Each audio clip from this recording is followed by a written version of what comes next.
Hello बच्चों, स्वागत है आपका सुधीर सर यूट्यूब चैनल पर। एक बार फिर से मैं महेश सर आप लोग के बीच एक विधि जिसका नाम है विलोपन विधि। प्यारे बच्चों ध्यान दीजिए, जो बच्चे नाइन्थ पास करके 10th में एंट्री ले रहे हैं उनके लिए ये बहुत इंपॉर्टेंट होगा।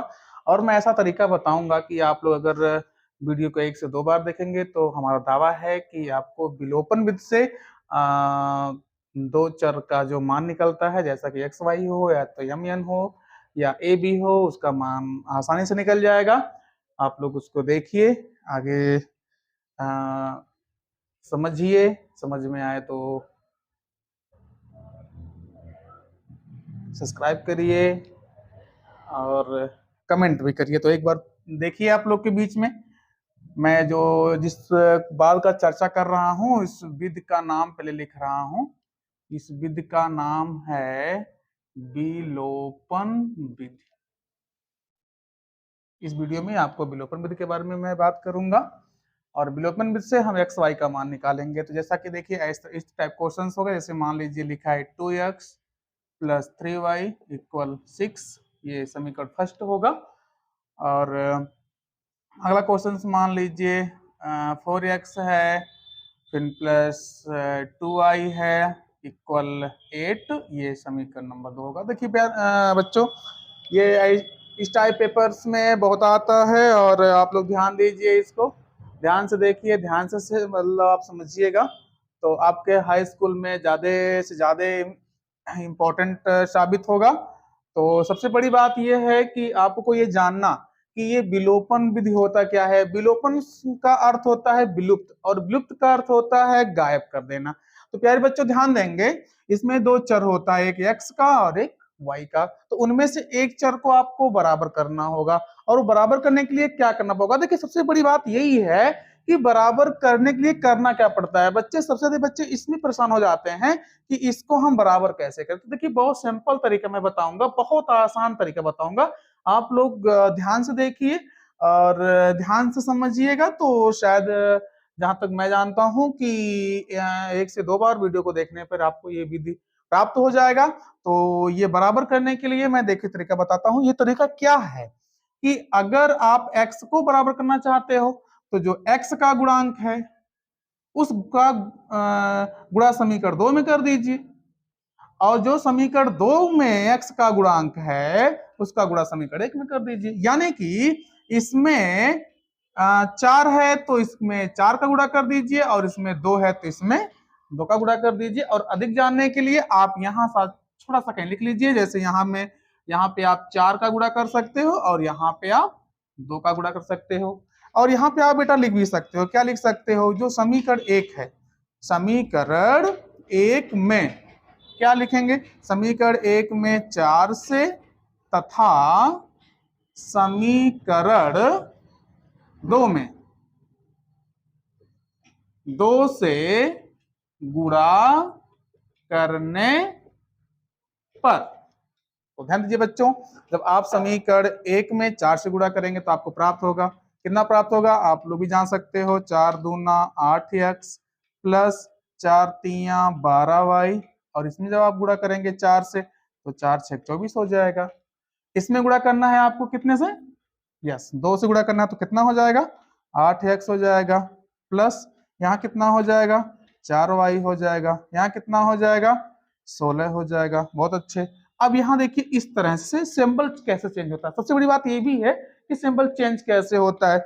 देखिए बच्चों, इसके पास यहाँ प्लस है तो इसका विपरीत सिंबल, प्लस है तो माइनस, यहाँ भी क्या है प्लस तो क्या माइनस, यहाँ भी प्लस है तो क्या सिंबल लगाएंगे माइनस।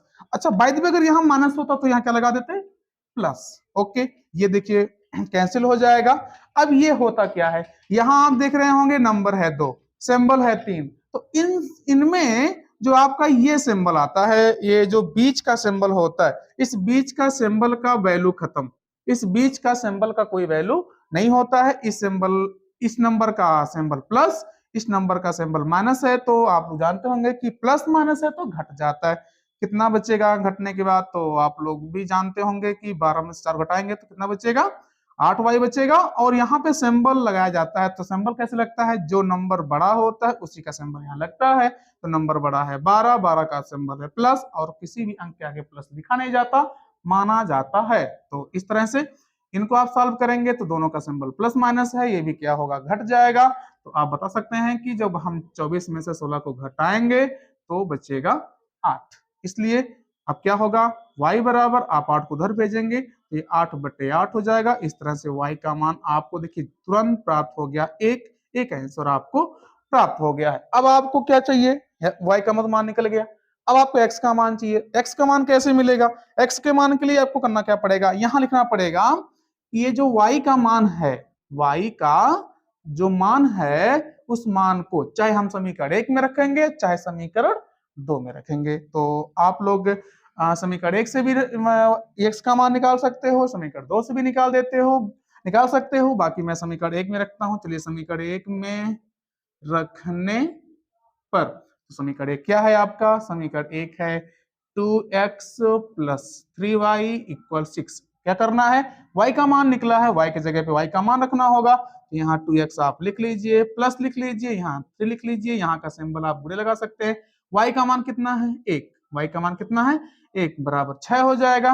2x प्लस ये इसका गुणा करेंगे तो 3 हो जाएगा इक्वल 6। इस 3 को उधर भेजिएगा तो 2x इक्वल आपका 6 माइनस आपका हो जाएगा 3।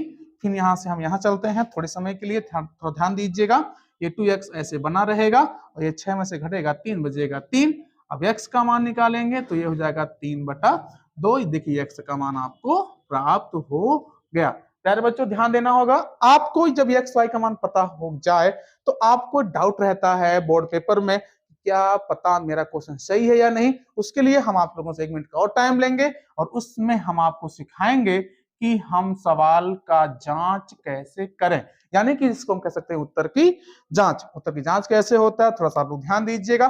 कोई भी समीकरण लिख सकते हैं, जैसे कि चाहे समीकरण 1 लीजिए चाहे समीकरण 2। माना कि मैंने समीकरण 2 ले लिया तो समीकरण 2 क्या है, 4x + 2y = 8। क्या करना होगा, x y का वैल्यू इसमें रखना होगा। तो जैसे यहाँ पे 4 है तो 4, यहाँ का सिंबल आप लोग जानते होंगे मल्टी लगाया जाता है। x का मान कितना निकला है 3/2। आगे बढ़ेंगे तो +2 रहेगा, यहाँ का सिंबल क्या रहेगा मल्टी। y का मान कितना निकला है 1 = 8। आप इसको सॉल्व करेंगे तो प्यारे बच्चों ध्यान दीजिएगा, अगर ये इससे कटने लायक है तो कट कर दीजिएगा, तो कटेगा तो होगा 6 प्लस इसका गुणा करेंगे तो मिलेगा 2 बराबर 8। देखिएगा हम जब इसको ऐड करेंगे ये 8 बराबर 8 हो जाएगा। अगर दोनों साइड इक्वल है तो 100% हम लिख सकते हैं मेरा जो LHS है वो RHS के बराबर है। इसका मतलब मेरा सवाल 100% सही है। अगर वीडियो आपको अच्छी लगी तो लाइक करिएगा, सब्सक्राइब करिएगा और बेल आइकन दबाइएगा। और एक क्वेश्चंस आप लोग जो पुनः लगा के आइएगा। अगली वीडियो में फिर मिलते हैं। इस क्वेश्चंस को लगा करके आप बताइएगा कि सर सवाल कैसा रहा, कैसा नहीं रहा, सवाल समझ में आया कि नहीं आया। आया तो आप लोग वीडियो को देखिएगा, लाइक करिएगा, सब्सक्राइब करिएगा और आगे नए बच्चों के पास जरूर भेजिएगा। तब तक के लिए